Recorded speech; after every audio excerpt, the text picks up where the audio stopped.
अस्सलाम वालेकुम स्टूडेंट्स, उम्मीद करती हूँ कि आप तमाम बच्चे खैरियत से होंगे। तो आज की जो वीडियो का मेरा टॉपिक है वो है टाइप्स ऑफ मैट्रिसेस। ठीक हो गया। तो आज मैं मैट्रिसेस के टाइप्स को थ्रू एग्जांपल्स प्रॉपरली एक्सप्लेन करूँगी। तो अगर आज की वीडियो आप बच्चों के लिए थोड़ी सी भी हेल्पफुल रही हो तो वीडियो को लाइक ज़रूर करिएगा। इसे अपने फ्रेंड्स के साथ भी आपने शेयर करना है और चैनल सब्सक्राइब करने के साथ साथ बेल आइकन को प्रेस करना इसलिए ज़रूरी है कि इससे आने वाली हर नई वीडियो की नोटिफिकेशन या अपडेट आप तमाम स्टूडेंट्स को मिलती रहेगी। तो बिस्मिल्लाहिर्रहमानिर्रहीम के साथ स्टार्ट करते हैं आज की क्लास। तो सबसे पहले बात कर लेते हैं मैट्रिसेस की टाइप्स में से सबसे पहली टाइप यानी कि रो मैट्रिक्स की। ठीक हो गया जी। तो रो मैट्रिक्स अब बेसिकली एक ऐसा मैट्रिक्स होता है, आप इसको इस तरह से डिफाइन करोगे कि एक सिंगल रो को लेकर जो एक मैट्रिक्स बनता है या एक ऐसा मैट्रिक्स जिसके अंदर सिर्फ और सिर्फ सिंगल एक ही रो होती है, उस मैट्रिक्स को रो मैट्रिक्स कहा जाता है। ठीक हो गया। ये तो कॉन्सेप्ट हो गया रो मैट्रिक्स का। तो जैसा कि फर्स्ट वीडियो में मैंने आप बच्चों को बताया था कि रोज ऑफ अ मैट्रिक्स और रो मैट्रिक्स का दोनों का कौन सा मैं डिफरेंस आप लोग को जब मैं मैट्रिसेस की टाइप्स को एक्सप्लेन करूँगी तो मैं आप लोग को बताऊँगी डिफरेंस दोनों का। तो अब basically rose of a matrix होती हैं जी। एक मैट्रिक्स के अंदर रोज़ का कॉन्सेप्ट पूछा जा रहा होता है, यानी कि एक मैट्रिक्स के अंदर रोज़ क्या होती हैं उसके बारे में आपने बताना होता है। लेकिन रोज़ मैट्रिक्स बेसिकली एक प्रॉपरली एक मैट्रिक्स की एक टाइप होगी, आपने उसको प्रॉपर डिफाइन करना होता है कि रो मैट्रिक्स क्या होता है। एक पूरा एक मैट्रिक्स होगा वो, तो आपने रो मैट्रिक्स को डिफाइन करना है। ठीक है। तो आपको मैंने अभी बताया है कि एक ऐसा मैट्रिक्स जो सिर्फ सिंगल रो जिसमें होती है उस मैट्रिक्स को रो मैट्रिक्स कहा जाएगा। तो आप इसको इस तरह से प्रॉपर आप इसकी स्टेटमेंट या डिफाइन करोगे कि a matrix which has only one row. ठीक हो गया। Which has only one row, only one row is called a row matrix, is called a row matrix. ठीक हो गया। यानी कि एक ऐसा मैट्रिक्स जिसमें एक रो होती है, सिर्फ और सिर्फ एक रो होगी, उस मैट्रिक्स को रो मैट्रिक्स कहा जाएगा। ठीक है। यानी कि जब आपने मैट्रिसेस को देखना हो, रो डिफरेंशिएट करना हो कुछ मैट्रिसेस को, तो आप लोगों ने रो मैट्रिक्स के लिए आपने सिर्फ और सिर्फ उस मैट्रिक्स की रो को चेक करना है। अगर उस मैट्रिक्स में सिर्फ और सिर्फ एक रो बन रही यानी सिंगल रो है तो वो मैट्रिक्स रो मैट्रिक्स कहलाएगा। ठीक है। अब इसके लिए कुछ एग्जाम्पल्स भी आप लोग लिख सकते हो। ठीक है। एग्जाम्पल्स आप इस तरह से दोगे कि जैसा कि आप एक मैट्रिक्स बना लेते हो टी मैट्रिक्स, आप कोई भी नाम दे सकते हो। ठीक है। किसी भी लेटर के साथ ही नोट कर सकते हो। हमने सिर्फ और सिर्फ बनानी है एक रो। ऐसी एग्जाम्पल्स लिखनी है जिसमें मैट्रिक्स की सिंगल एक रो बन रही हो। ठीक है। चलिए आप ये लिख सकते हैं 4 -9, ये एक मैट्रिक्स हो गया। ठीक है। अब आप इसके बाद लिख सकते हो कुछ 2 या 3 एग्जांपल्स देके आप इस डेफिनेशन को कंप्लीट करोगे। अच्छा, इसके बाद हम ले लेते हैं जी क्यू, एक मैट्रिक्स जिसके अंदर जो एलिमेंट्स या एंट्रीज में इंक्लूड करें -4 6 0, ये हो गया जी। अब आपने सिर्फ और सिर्फ इसमें ये देखना है, आप इसको हाईलाइट करोगे रो को। ठीक है। तो ये एंट्रीज हैं, हॉरिजॉन्टली एंट्रीज, ये होगी जी 1 रो, फर्स्ट रो। ठीक है।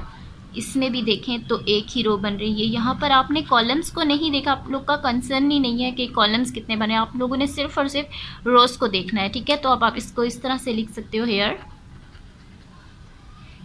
ईच मैट्रिक्स हैज़, या कंटेन्स, आप कुछ भी लिख सकते हो, कंटेन्स 1 रो। ठीक है। यानी कि यहाँ हर मैट्रिक्स के अंदर, सॉरी यहाँ पर मैंने 1 लिखना था, तो यानी कि इस मैट्रिक्स इन एग्जांपल्स में हर एक मैट्रिक्स में क्या हो रही है, एक ही रो बन रही है, यानी हर मैट्रिक्स एक ही रो रख रहा है। ठीक है।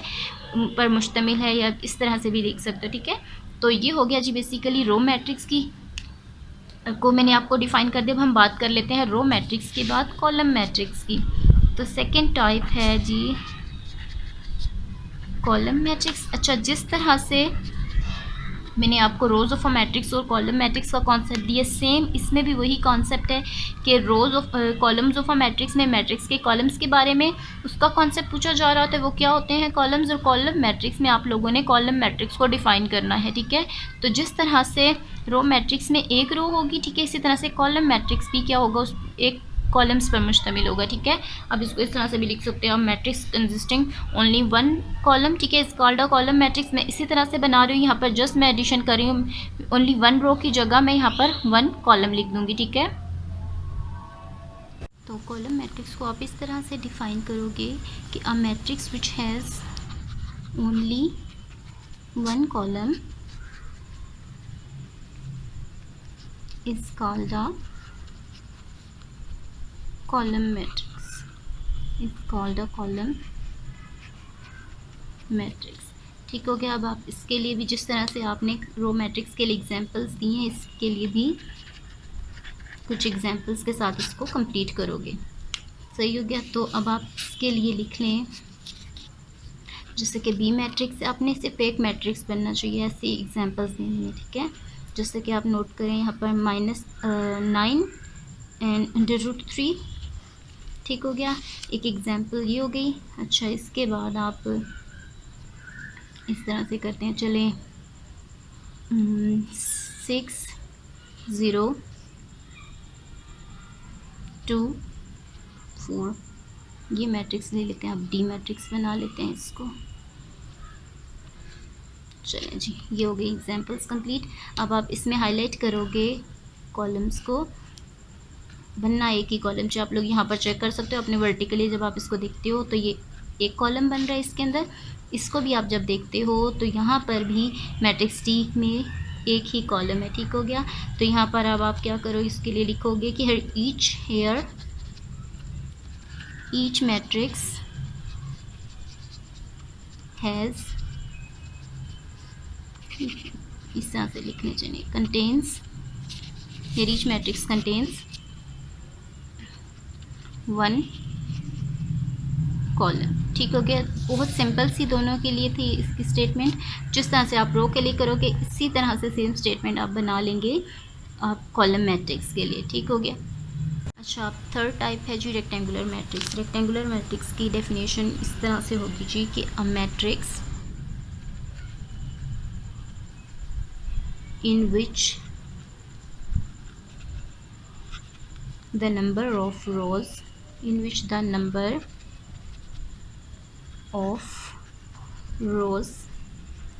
is not equal to its number of columns.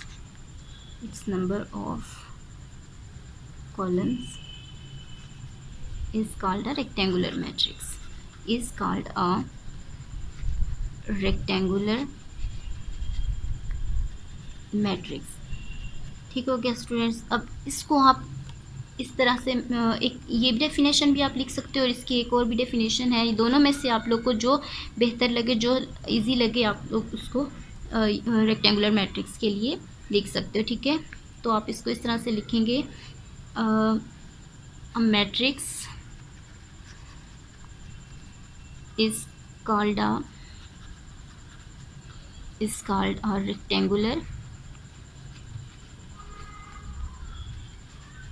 rectangular matrix if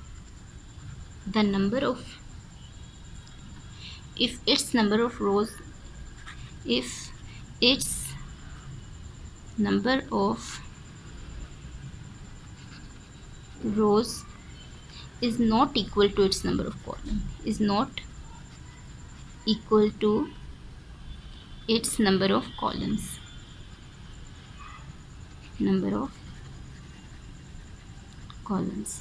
ठीक है। यानी कि एक, अगर मैं फर्स्ट डेफिनेशन को देखूं तो फर्स्ट डेफिनेशन बेसिकली इस तरह से है कि एक ऐसा मैट्रिक्स जिसमें रोज़ की तादाद उसी मैट्रिक्स के कॉलम्स की तादाद के बराबर ना हो, तो उस मैट्रिक्स को रेक्टेंगुलर मैट्रिक्स कहा जाएगा। यानी कि एक मैट्रिक्स के अंदर जब रोज़ और कॉलम्स की तादाद बराबर नहीं होगी तो बेसिकली एक रेक्टेंगुलर मैट्रिक्स भी हो सकता है, ठीक है।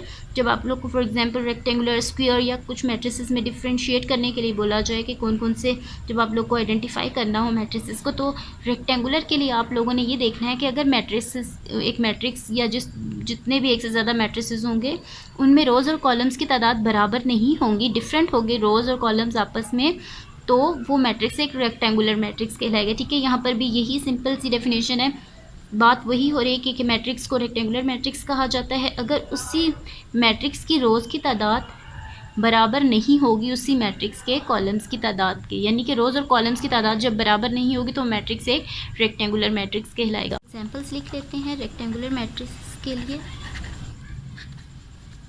तो यहाँ पर मैं कुछ एग्जांपल्स दे रही हूँ रेक्टेंगुलर मैट्रिसेस की, जैसे कि ए मैट्रिक्स है 3 4, ठीक है, बी मैट्रिक्स 4 6 7 8 -5। ठीक हो गया। अब आप यहाँ पर आपने क्या देखना है, आप लोग यहाँ चेक कर सकते हो मैट्रिक्स ए के अंदर 1 × 2 रोज़ हैं और 1 कॉलम्स हैं, यानी 2/1 इस मैट्रिक्स का ऑर्डर है। तो यहाँ पर ये मैट्रिसेस क्या है, रेक्टेंगुलर मैट्रिसेस होंगे। ठीक है, बी भी रेक्टेंगुलर मैट्रिक्स है 4 6 √3। तो यहाँ पर आप चेक करें 1 रो बन रही है 7 8 -5। इसको अगर आप लोग देखते हो तो ये हो जाएगी जी सेकेंड रो। तो यहाँ पर 2 रोज़ हैं इस मैट्रिक्स के अंदर, तो कॉलम्स आप चेक कर सकते हैं 1 2 और 3, तो 3 कॉलम्स है, यानी रोज़ की तादाद 2 है और कॉलम्स की तादाद यहाँ पर 3 है। तो ये ऑफकोर्स मैट्रिसेस क्या होंगे, रेक्टेंगुलर मैट्रिसेस होंगे। इसके बाद हम रेक्टेंगुलर के बाद बात कर लेते हैं स्क्वायर मैट्रिक्स की। स्क्वायर मैट्रिक्स, अच्छा, स्क्वायर और रेक्टेंगुलर दोनों एक दूसरे के ऑपोजिट हैं। जैसा कि रेक्टेंगुलर मैट्रिसेस में हम बात करते हैं कि रोज़ और कॉलम्स की तादाद बराबर नहीं होनी चाहिए, ठीक है, तब वो रेक्टेंगुलर मैट्रिसेस होते हैं। और स्क्वायर मैट्रिक्स के अंदर सिंपल रोज़ और कॉलम्स की तादाद का एक जैसा होना बहुत ज़रूरी है। ठीक है, यानी कि 2/2 3/3 जब आप ऑर्डर लेते हो, अगर एक मैट्रिक्स के अंदर 2 रोज़ हैं तो उस मैट्रिक्स के अंदर कॉलम्स भी 2 ही होने चाहिए। ठीक है, तो सिंपल आप रेक्टेंगुलर से स्क्वायर मैट्रिक्स की डेफिनेशन बना सकते हो। तो मैंने रेक्टेंगुलर के लिए आप लोग को 2 डेफिनेशंस दी हैं, दोनों में से आपको जो आसान लगे आप लोग उसको पिक करो। ठीक है, स्क्वायर के लिए मैं दोनों में से एक लिख लेती हूँ। ठीक है, तो आप खुद से बना लोगे। ठीक है, तो रेक्टेंगुलर में इसी मैट्रिक्स आप लोगों ने जस्ट इतनी एडिशन करें, नोट को आप लोगों ने हटा देना है। ठीक है, और आप लोग की रेक्टेंगुलर से स्क्वायर मैट्रिक्स की डेफिनेशन बन जाएगी। आप जैसे कि चेक करें, मैं लिखूंगी a matrix in which the number of rows is equal to its number of columns is called a square matrix. ठीक है, तो आप लोग देखें यहाँ पर a matrix in which the number of rows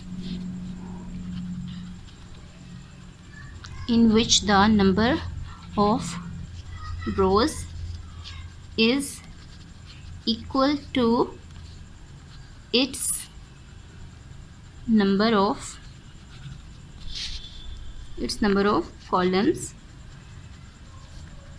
is called a square matrix, is called a square matrix. ठीक हो गया, यानी कि एक ऐसा मैट्रिक्स जिसमें रोज़ और कॉलम्स की तादाद बराबर हो। ठीक है, तो वो मैट्रिक्स कहलाएगा एक स्क्वायर मैट्रिक्स। अगर आप इस डेफिनेशन में बनाना चाहो तो आपके इस तरह से बनाओगे स्क्वायर की, a matrix is called a square matrix if its number of rows is equal to its number of columns. ठीक हो गया। अब हम देते हैं जी इसके लिए भी कुछ एग्जाम्पल्स लिख लेते हैं स्क्वायर मैट्रिक्स की।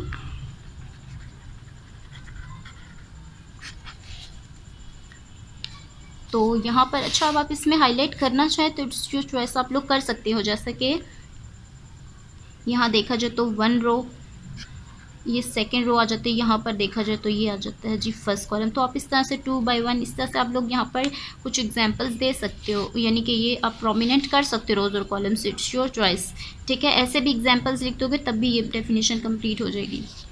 तो स्क्वायर मैट्रिक्स के लिए लिख लेते हैं कुछ एग्जांपल्स, जैसे कि एस मैट्रिक्स बना रही हूँ मैं यहाँ पर। ठीक है, 4 6 3 4, चलिए यूँ कर लेते हैं। ठीक है, तो अब आप यहाँ पर आप चेक करो, यहाँ पर 4 6 अगर हम यहाँ पर देखें तो 1 रो बन रही है, 3 -4 को देखो, दोनों एंट्रीज को हॉरिजॉन्टली चेक करो तो ये सेकंड रो है।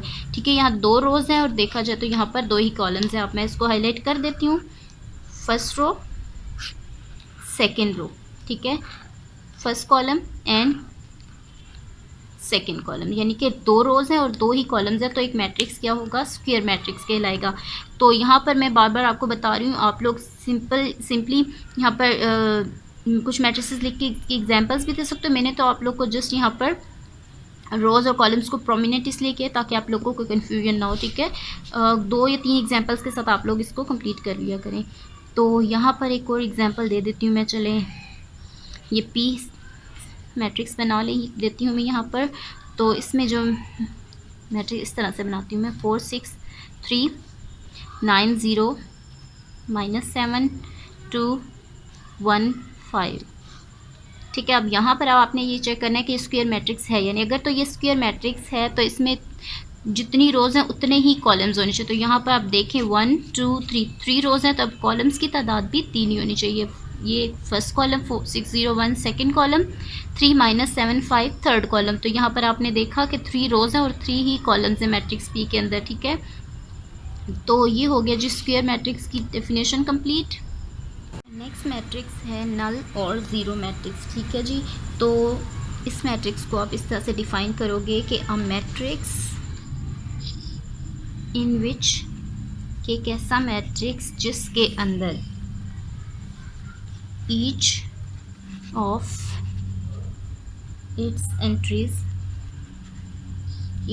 एंट्रीज क्या होंगी, ज़ीरो होनी चाहिए, ठीक है। यानी कि एक ऐसा matrix each of its entries is zero, ठीक हो गया। यानी कि या आप इसको इस तरह से लिख सकते हो, डिजिट में ज़ीरो आप लोग लिख दो तो ज़्यादा बेस्ट है, ठीक है। इन विच ईच एंट्री क्या होगी, ज़ीरो होनी चाहिए। यानी कि एक ऐसा मैट्रिक्स के उस मैट्रिक्स के अंदर हर एक एंट्री, ठीक है, हर एक एलिमेंट या डिजिट क्या होना चाहिए, वो ज़ीरो होना चाहिए। तो उस मैट्रिक्स को बेसिकली क्या कहा जाएगा, is called a null matrix, because कुछ भी नहीं है ना उस मैट्रिक्स के अंदर, कोई ऐसा नंबर ही नहीं जो काउंटेबल हो, या आप उसमें इज़ कॉल्ड अ नल और ज़ीरो मैट्रिक्स, ठीक है। बिकॉज हर एंट्री उसकी ज़ीरो है तो इस वजह से उस मैट्रिक्स को नल या ज़ीरो मैट्रिक्स कहा जाएगा। अच्छा, नल मैट्रिक्स क्या होते हैं बेसिकली, उसको आप लोग, ये मैं ज़ीरो बना लेती हूँ, ठीक है। तो नल मैट्रिसेस बेसिकली जो डिनोट होते हैं वो होते हैं जी कैपिटल लेटर जो होगा इंग्लिश के कैपिटल लेटर ओ से, ठीक है। तो आप इसको इस तरह से लिखोगे, ज़ीरो मैट्रिसेस क्या होते हैं, आर जनरली डिनोटेड बाय ओ, ठीक है। कैपिटल लेटर ओ के साथ आप इसको डिनोट करते हो नल मैट्रिसेस को। तो इसके लिए एग्जांपल्स लिखें आप लोग, ठीक है। तो नल मैट्रिसेस के कुछ एग्जांपल्स आप लोग इस तरह से लिखोगे, कैपिटल ओ यानी कि और मैट्रिसेस में तो आप लोगों ने देखा होगा कि मैंने अपनी मर्ज़ी से रेंडमली कुछ लेटर्स को लेकर तो मैंने मैट्रिसेस को डिनोट किया या उनको नाम दिया। तो यहाँ पर आप योर चॉइस, यहाँ पर आप लोग सिर्फ और सिर्फ कैपिटल ओ से ही इसको डिनोट करोगे। ये भी एक ओ मैट्रिक्स है नल, बिकॉज हर एंट्री क्या है इसमें ज़ीरो होगी। तो एक और मैट्रिक्स ओ ले लेते हैं, ये भी एक नल मैट्रिक्स होगा, एक ही एंट्री जो कि ज़ीरो है। इस तरह आप कुछ और एग्जांपल्स भी ले लो इसके लिए, जैसे यहाँ देखें 2 3, ये भी एक मैट्रिक्स है जो कि नल मैट्रिक्स है। तो नल मैट्रिक्स के लिए स्क्वायर, रेक्टेंगुलर, जिस तरह से भी आप लोग, बस हर एंट्री क्या होनी चाहिए, ज़ीरो होनी चाहिए, तो वो एक मैट्रिक्स नल मैट्रिक्स होगा। अच्छा, बात करते हैं हम ट्रांसपोज ऑफ अ मैट्रिक्स की। तो ट्रांसपोज ऑफ अ मैट्रिक्स, एक मैट्रिक्स का ट्रांसपोज किस तरह से ले सकते हैं आप लोग, कि अ मैट्रिक्स इज़ ऑब्टेन, एक ऐसा मैट्रिक्स जो आप लोग हासिल करते हो या लेते हो, किस तरह से, is obtain bye changing the rows into columns,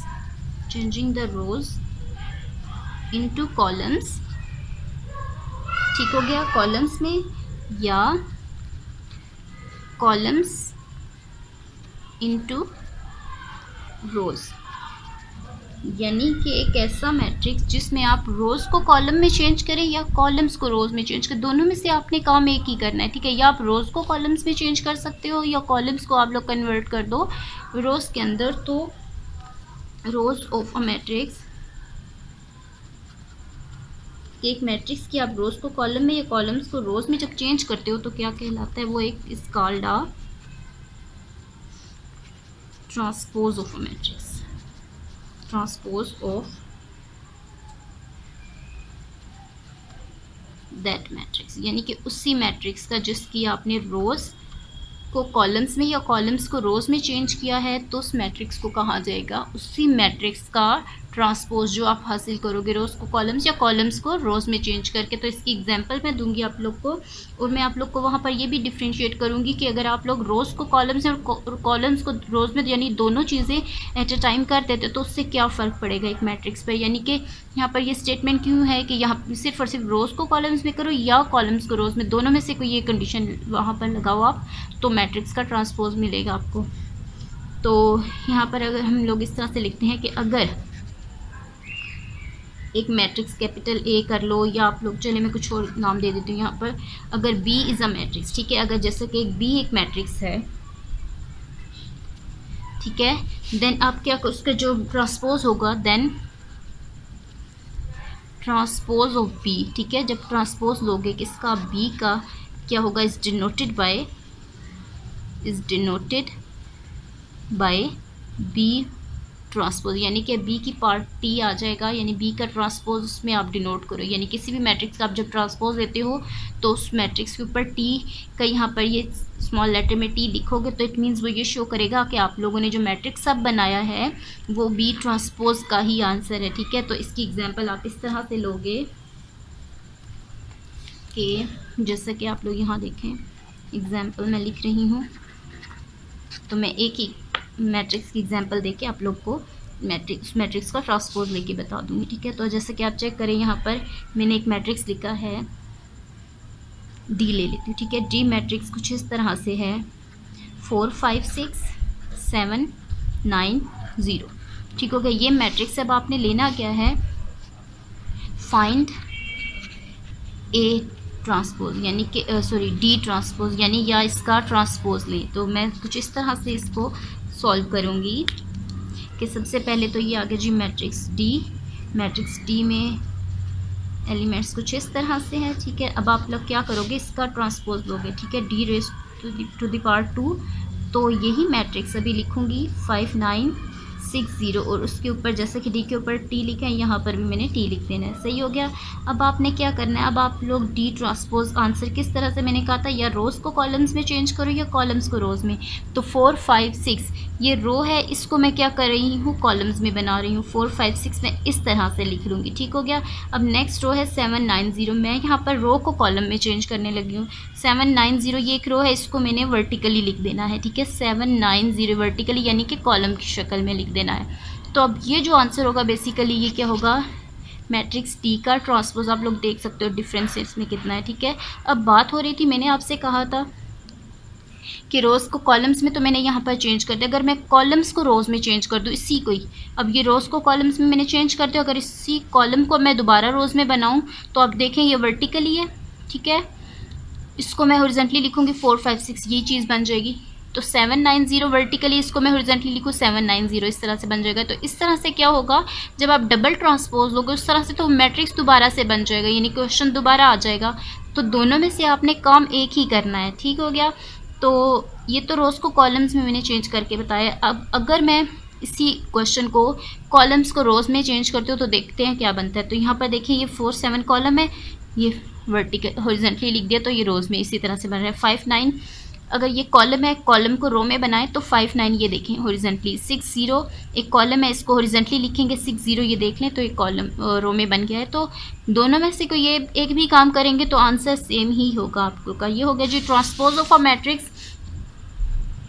matrices की नेक्स्ट टाइप में से अगली टाइप है नेगेटिव ऑफ अ मैट्रिक्स, ठीक है। नेगेटिव ऑफ अ मैट्रिक्स आप इसको बोल सकते हो या इसको additive inverse of a matrix भी बोल सकते हो, ठीक है। यानी कि अब इस चैप्टर में दो टाइप्स के क्वेश्चंस आएंगे। एक में क्वेश्चन में पूछा जाएगा find the negative of a matrix, ठीक है, और एक क्वेश्चन कुछ इस तरह से होगा find the additive inverse of the given matrices. तो होगा क्या कि दोनों का कॉन्सेप्ट सेम ही है, ठीक है। Because negative of a matrix जब हम लेते हैं, किसी भी मैट्रिक्स का नेगेटिव लेते हैं, तो बेसिकली बात एडिटिव इनवर्स की हो रही होती है, ठीक है। बिकॉज उसकी जो एंट्रीज हैं मैट्रिक्स की, एंट्रीज कह लो आप लोग, एलिमेंट्स बोल सकते हो या आप रियल नंबर्स भी कह सकते हो, ठीक है। तो उनके जो साइंस होते हैं हम लोग उनको क्या करते हैं, अगर साइन तो पॉजिटिव टू नेगेटिव चेंज करते हैं तो नेगेटिव एंट्रीज को पॉजिटिव एंट्रीज के साथ चेंज कर देते हैं, ठीक है। तो बेसिकली हम लोग एडिटिव इनवर्स ही ले रहे होते हैं, तो इस वजह से इसका दूसरा नाम है जो एडिटिव इनवर्स ऑफ मैट्रिक्स, ठीक हो गया। तो अच्छा, अब इसको आप इस तरह से डिफाइन मैं आपको करती हूँ कि a matrix obtain by, simple सी बात है जो मैंने आपसे बोला है कि साइन चेंज करोगे आप लोग उनके, matrix obtain bye changing the signs of all the entries, changing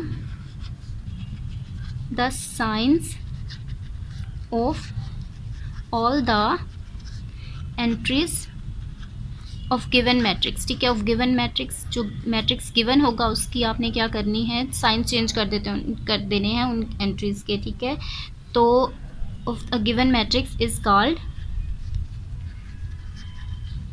negative of matrix, is called negative of matrix और additive inverse of matrix। ठीक है, additive inverse of matrix, सही हो गया। अच्छा, अब आप जिस तरह से ट्रांसपोज मैट्रिक्स को भी आप लोग डिनोट करते हो किसी या किसी सिंबल के साथ या साइन के साथ, तो इसी तरह से नेगेटिव जो मैट्रिक्स होगा, जैसा कि अगर हम बात करें इफ़, तो नेगेटिव ऑफ मैट्रिक्स में मैंने डी मैट्रिक्स को नाम दिया, तो यहाँ पर आप कोई भी नाम दे सकते हो। ठीक है, इट्स योर चॉइस। तो if B is a matrix, मैं एग्जांपल दे रही हूँ कि अगर एक मैट्रिक्स बी होगा, ठीक है, B is a matrix, then it's negative, जो उसका नेगेटिव होगा उसको अब आप डिनोट किस तरह से करोगे, देन इट्स नेगेटिव जो होगा, then it's negative is denoted by minus A. ठीक है, denoted by minus A, sorry minus B. ठीक है, जैसा कि बी मैट्रिक्स है तो चेक कर सकते हैं आप, यहाँ पर पॉजिटिव बी है तो आप इसको नेगेटिव बी कर दो, तो जैसे ही नेगेटिव अप्लाई होगा मैट्रिक्स बी के ऊपर, ठीक है, तो ये जब मैट्रिक्स को आप लोग ओपन करके लिखोगे तो इसकी एंट्रीज भी जो होगी पॉजिटिव टू नेगेटिव और नेगेटिव टू पॉजिटिव हो जाएंगे। तो इसके मैं आप लोग को एग्जाम्पल के साथ मजीद एक्सप्लेन करती हूँ। ठीक है, चलें जी, एग्जाम्पल जैसा कि आप इस तरह से लिख सकते हो, इफ़, चले मैं बी मैट्रिक्स को मैंने नाम दिया इसकी डेफिनेशन में, तो मैं मैट्रिक्स बी ही बना रही हूँ। ठीक है, जैसे कि 4 - 5 √3 एंड 6। ठीक हो गया, ये मैट्रिक्स है। देन इट्स एडिटिव इन्वर्स कहें या माइनस बी कहें, then it's minus B is क्या होगा, आप जैसा कि आप यहाँ पर चेक करें माइनस का sign, then find its minus B. ठीक है, ये कर लेते हैं, then find its minus B. तो जब आप इसको सोल्यूशन करोगे तो जैसा कि आप चेक कर सकते हैं ये बी मैट्रिक्स है, 4 √3 - 5 6। आपको क्वेश्चन दोबारा लिखने की कोई ज़रूरत नहीं है, मैंने बस ऐसे लिख दिया है। आप इसको अब आपने करना क्या है, नेगेटिव बी लेना है ना। ठीक है, तो आप यहाँ पर क्या करोगे, माइनस का साइन लगाओगे, बी एज इट इज़ आ जाएगा। अच्छा, अब आप इसी को फॉलो करो, यहाँ पर माइनस की जगह पर आप एज इट इज़ माइनस लगा दोगे इक्वलिटी के बाद, और बी मैट्रिक्स यहाँ पर क्या है, नेक्स्ट बी मैट्रिक्स आपने लिखना है यहाँ पर। सही हो गया। अच्छा, अब आपने क्या करना है, ये माइनस बी तो एज इट इज़ रहेगा। अब इस माइनस को आपने क्या करना है, यानी कि ब्रैकेट्स ही है ना, तो आपने इसके साथ क्या कर देंगे, अंदर ब्रैकेट्स में अप्लाई कर दोगे इन साइंस को। तो होगा क्या, जैसे कि मैं आप लोग को बता चुकी हूँ कि अगर ब्रैकेट से बाहर माइनस का साइन होता है तो अंदर की जो ब्रैकेट के अंदर की जो टर्म्स होती हैं या वैल्यूज़ होती हैं उनके साइन चेंज हो जाते हैं। ठीक है, या आप इसको इस तरह से भी बोल सकते हो, माइनस प्लस माइनस। ठीक है, तो ये पॉजिटिव है ये भी, तो ये भी नेगेटिव √3 आ जाएगा। सही हो गया। अब यहाँ पर जैसे कि बाहर माइनस है तो -5 हो जाएगा प्लस में, और +6 चेंज हो जाएगा -6 के साथ। ठीक है, यहाँ पर अब आप देखें माइनस यहाँ पर नहीं है, बिकॉज माइनस को मैंने अंदर इन साइंस के साथ अप्लाई कर दिया है। देखें आप लोग यहाँ पर minus plus minus, minus plus minus, minus minus plus. ठीक है, और माइनस प्लस माइनस। ठीक हो गया, ये हो गया जी माइनस बी। अच्छा बच्चे, आज की वीडियो को मैं यहीं पर एंड करती हूँ। तो जो रिमेनिंग मैट्रिसेस की टाइप्स हैं वो इंशाल्लाह ताला नेक्स्ट वीडियो में मैं आप तमाम बच्चों के साथ या तुम स्टूडेंट्स के साथ एक्सप्लेन करूँगी। ठीक है, डिस्कस करूँगी उनको। तो नेक्स्ट वीडियो तक के लिए बस दुआ में मुझे अपनी याद रखिएगा। तो इंशाल्लाह ताला नेक्स्ट वीडियो तक के लिए अल्लाह हाफिज़।